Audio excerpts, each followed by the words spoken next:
Well, it's another loss. Another loss in this long, painful season.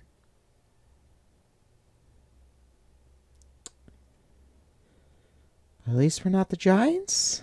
I don't know. Hello, President Airplane here. Um, I don't understand. I don't understand why some of this just keeps happening. It just keeps happening. And it's quite boring.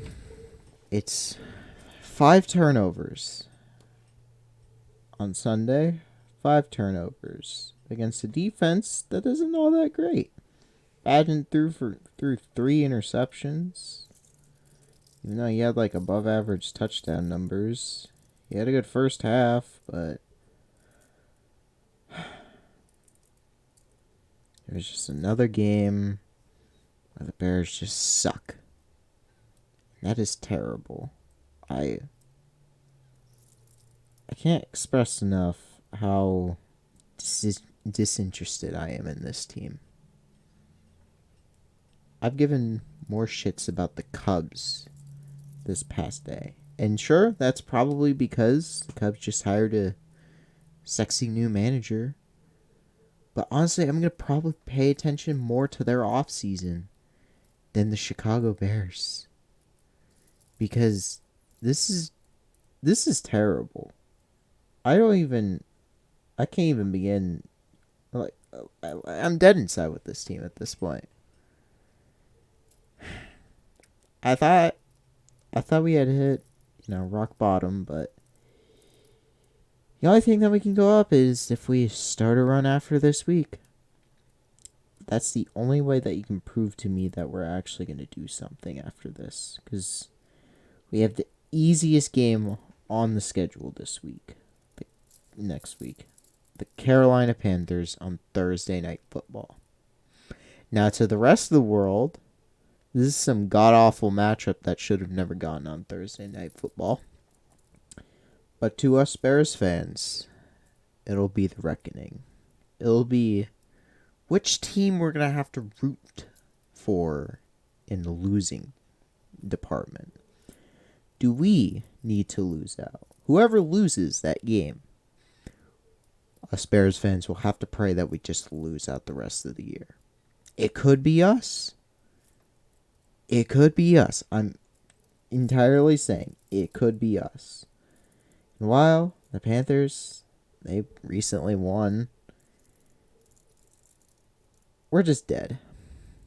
I'm not even going to bother mincing it. We're dead.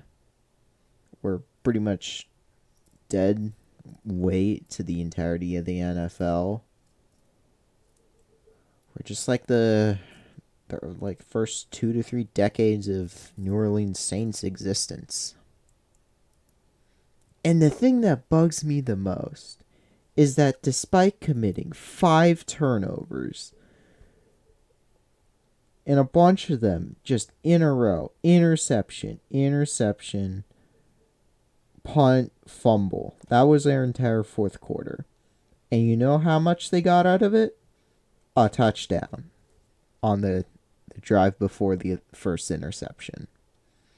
They fucked it up. They fucked it up on downs. Then they punted. Then they missed a field goal. And then it was the end of the game. The defense held. While I called Sweat useless during the game, he actually did okay in the pressures department. But he just didn't get on the stat sheet. I mean, what was this? Do they have him on here? Yes, he had 2 total tackles, but he had like 15 pressures or something, and it's okay. But still, we had a total of 0 sacks. We couldn't stop Taysom Hill. We could stop Alvin Kamara, that's for sure, but we couldn't stop Taysom Hill. Olave decided to start doing something, and somehow we outgained the opponent. We had 67 more yards of offense. And we lost because of 5 turnovers. 5. We're both 50% on third down efficiency. We had a little... It was pretty even across the board. And we had the little extra edge. But no, we had to fuck it up by Bajan throwing all the interceptions and all the fumbles.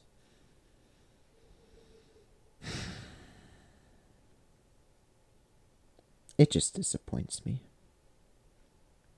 It just disappoints me. It disappoints me in how little I care about this team. I want to care for this team.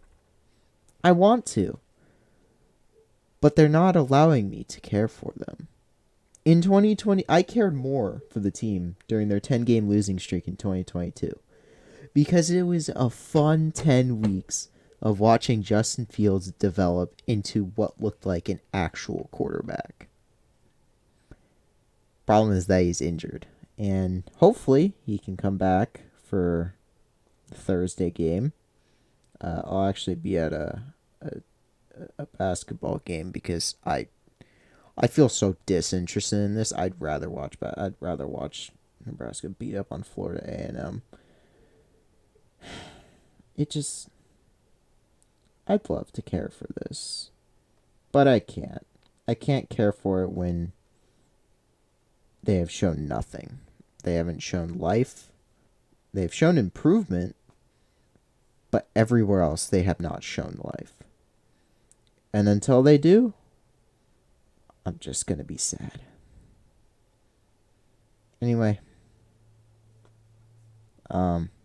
maybe there's going to be something about baseball.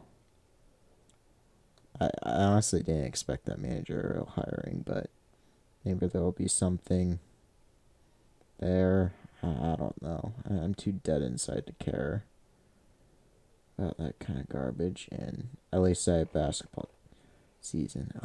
That just sounds weird to say. I'm usually not the person to give two shits about the basketball season, like, ever. Sorry about that. Yeah. Anyway.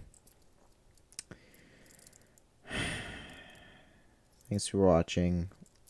Hopefully Tevin Jenkins doesn't get injured, and son of a bitch Cole Kmet's on the injured list.